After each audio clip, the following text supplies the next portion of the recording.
नमस्कार दोस्तों, मेरी एक और वीडियो में आपका स्वागत है। आज की वीडियो में डिस्कस करने वाले हैं अबॉन्डमेंट, ठीक है, लीव करना, परित्याग करना, ठीक है, परित्याग करना, सेक्शन 122, याद रखना सेक्शन 122। तो भैया अबॉन्डमेंट क्या होता है? देखो, भूमिधर के पास जो होता है राइट होता है, वो उसका परित्याग कर देता है, असामी परित्याग कर देती है जमीन का।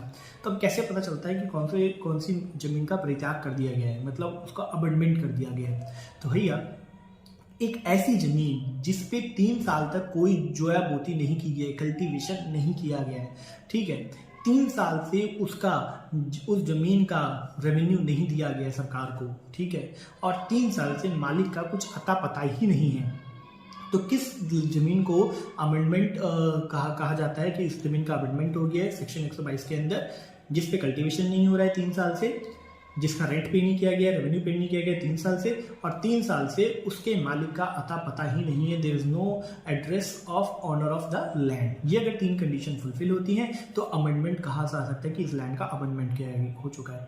अभी जो अमेंडमेंट है ये डिक्लेयर कोड करता है, ठीक है। जब हमने एस्टेट की बात की थी तो हमने बताया था कि इसके अंदर एस्टेट के अंदर जो हमारा एसडीओ था वो ऑफिसर था जो कि डिक्लेयर करता था कि ये एस्टेट हो गई है जमीन, इसका कोई मालिक नहीं है। तो लेकिन अबॉन्डमेंट के केस में जो आपका कलेक्टर होता है वो इस चीज़ को डिक्लेयर करता है कि इस जमीन का अबॉन्डमेंट हो गया है, ठीक है। ये 3 कंडीशन अगर फुलफिल हो रही हैं तो वो कह देता है कि अमेंडमेंट हो गया।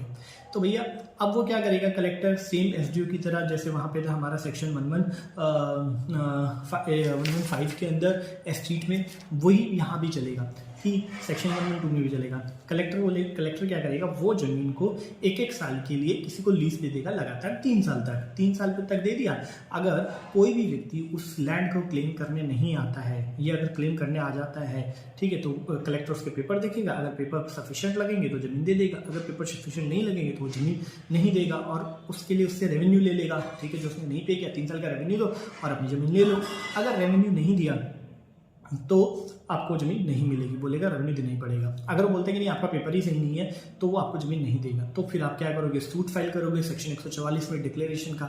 सूट अगर आप जीत गए, हार गए तो गवर्नमेंट का जमीन चली जाएगी, अगर जीत गए तो आपको आपकी जमीन दे दी जाएगी। जमीन देने के साथ जब तक वो जमीन लेसी के पास है, लीजी के पास है, लेसी पर्सन के पास है, आप वो जमीन नहीं ले सकते, आपको उसका रेंट मिलेगा जो गवर्नमेंट ने डिसाइड कर रखा है, ठीक है। और जब वो कॉन्ट्रैक्ट पूरा हो जाएगा तो जमीन आपको वापस मिल जाएगी, आपके पास तो जमीन वापस आ जाएगी। इसे कहते हैं अबॉन्डमेंट, जमीन का प्रत्यापन करना, लीव करना, section 122। Thank you so much.